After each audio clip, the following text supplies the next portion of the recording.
The world of MIDI strings and orchestral libraries just gets better and better. Every day, engineers are out there pushing the boundaries on the level of sampling that goes into said libraries, and it's nice to have access to these tools since most of us don't have access to a 25-piece symphony orchestra. But with great fleshed out libraries comes great fleshed out prices, and sometimes that's not always in our budget. Hello friends, it's Gerry with Black Salt Audio, and welcome back to another video. Like some of you out there, I'm sure, I myself had to cut my teeth on a more affordable option when it came to MIDI strings, and it didn't always sound the best or the most realistic. But I'm betting with the help of some BSA magic, we can take them to the next level.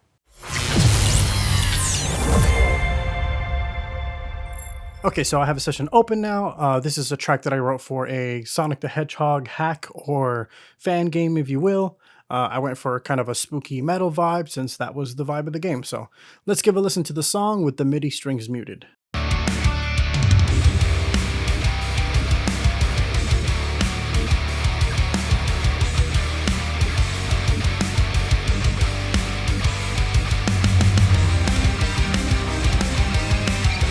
Okay, so it's a fairly dense track with like the metal kick drum and bass and stuff, and it's sessions like these where we can get away with using a more affordable orchestral library. If you're trying to do like a full-on composition or like movie trailer music or something like that, I'd probably recommend a higher quality orchestral library. But I'm using the orchestral suite from UVI, and I think it's like $150 or something, and for that price, you get quite a bit. I mean, right now I'm on the all strings ensemble patch.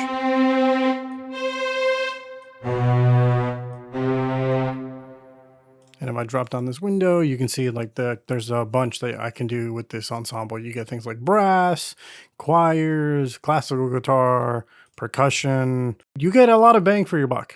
Now, not all of the sampling is of the greatest quality, and I'm not advertising this like this is the greatest option out there. There's lots of stuff out there. I think I saw All England demo something called Nucleus once that looked pretty cool. But I mean, if you're looking to get started, this might be worth checking out or something along these lines. Libraries like the Spitfire and the Impact Soundworks stuff are definitely much more realistic than this, but they also have a lot more controls when it comes to, you know, creating the dynamics and swells and stuff like that. Okay, so I have this chorus section here, and I'm using UVI on the All Strings Ensemble patch, and let's just give it a listen with no processing in the mix.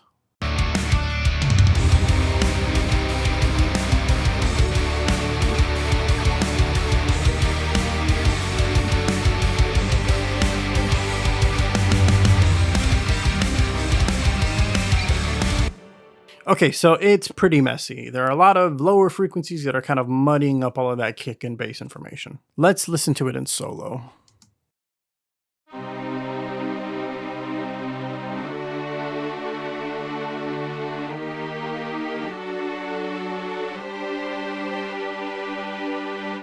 Okay, again, not the most realistic, but I think when tucked underneath everything, I think the string section can help give this chorus a little bit more of a spooky vibe. Okay, first I'm going to engage this reverb send here. I think it sounds a little bit better than the one that comes stock with UVI. And when you have a bunch of different sources utilizing a bunch of different reverbs, that is just a recipe for muddying up a mix very quickly.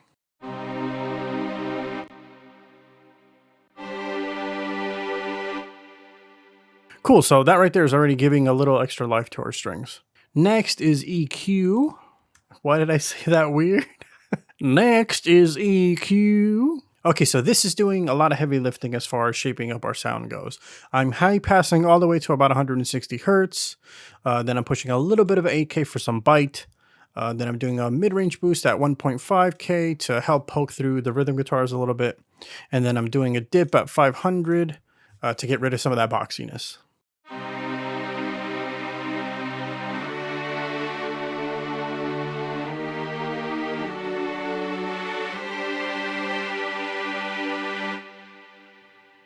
And now in the mix, let me bypass it.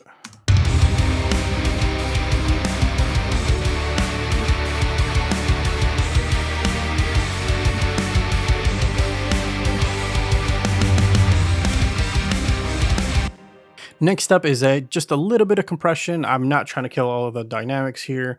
I'm just trying to get it just a little bit more consistent. And the CLA2A is really great for sources like acoustic guitars and strings. I actually have it on the strings preset right now.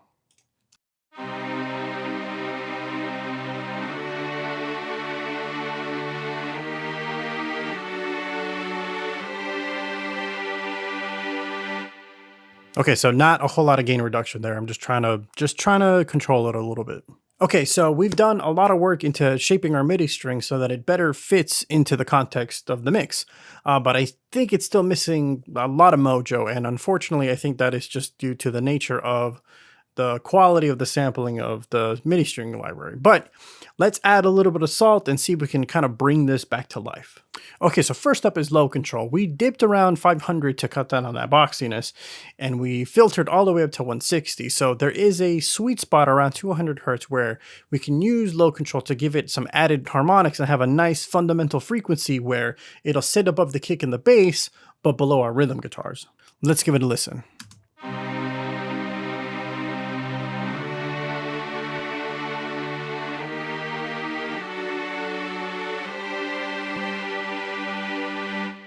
So that's adding a nice kind of fundamental, like this low note that just giving it a nice foundation. There's a cool option here in low control where you can hit this solo button and you can listen to only the low frequency so you can more clearly hear what's going on under the hood.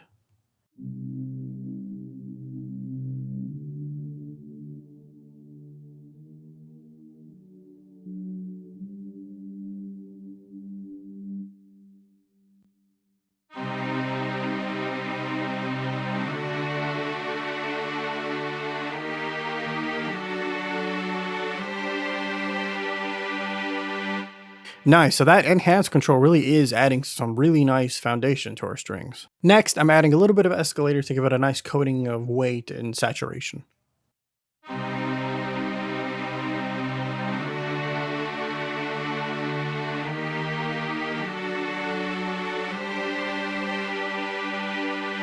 It's pretty subtle, but if you crank escalator on something like strings, it can get pretty nasty pretty quickly.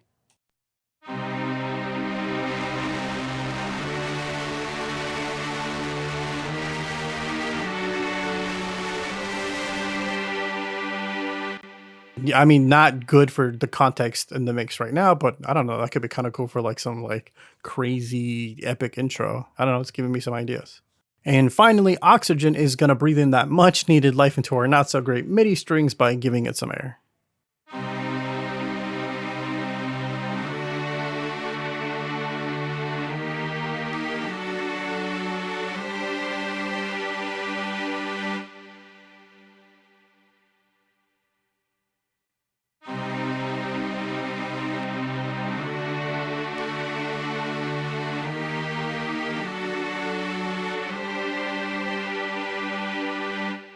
I actually have it set to the presence mode and not the air mode since I felt like that was giving me some kind of weird top endy stuff that I wasn't a big fan of.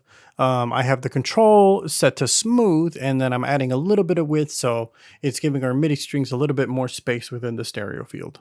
Now let's listen to how much of a difference Black Salt audio plugins are doing to our MIDI strings.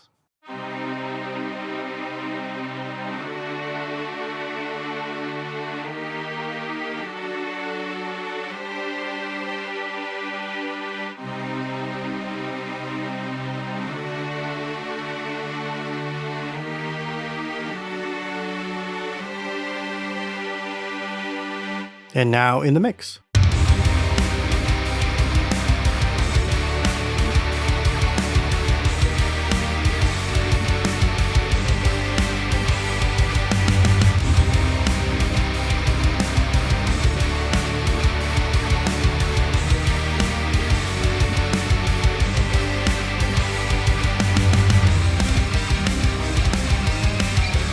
And now with all of our processing bypassed.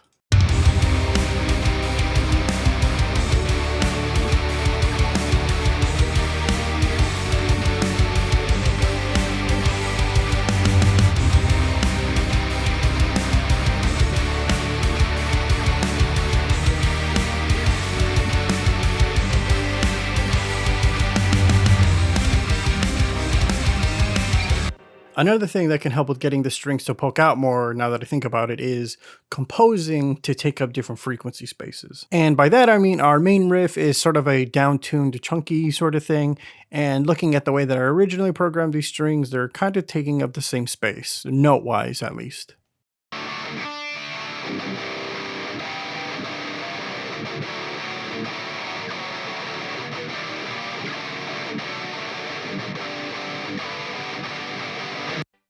And now let's listen to our strings.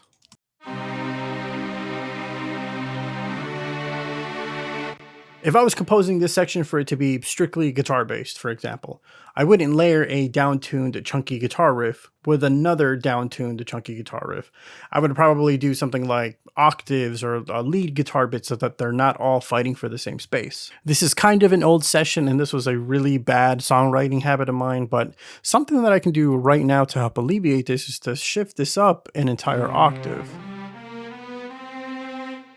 So now we have something like this.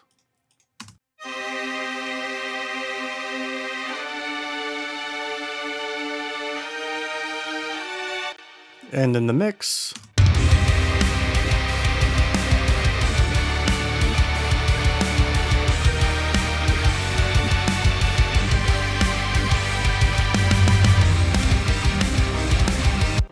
that right there is doing a lot more to complement the guitar riff in the composition, and I'm guessing that I'm probably doing the thing where I just drew in the same notes that I was playing on the guitar, where instead I could be doing something like putting more emphasis on the harmony so that it complements the composition instead of it fighting it and sounding muddy. So just a couple of tips and tricks there for your next composition. Anyway, I hope you found this tutorial helpful. What types of string libraries are you guys using in your sessions? I'd love to know what other options are out there. If you liked any of the BSA plugins showcased in this video, you can head over to blacksaltaudio.com and get yourself a 14-day free trial. And if you sign up for our mailing list, we tend to give out exclusive discounts and do flash sales over email. We have new videos here every week, so why not consider subscribing and leaving a like while you're at it. If you're looking to add life to your mixes, might I suggest this video on mixing a snare drum, or perhaps check out this playlist on our newest plugin, Telefy, the all-in-one solution to creating the classic lo-fi telephone effect. And if there are other mixing tutorials that you'd like us to tackle in the future, be sure to comment down below and let us know what you'd like to see next. Until then, thank you so much for watching. I've been Gerry, and I'll catch you in the next video. See ya!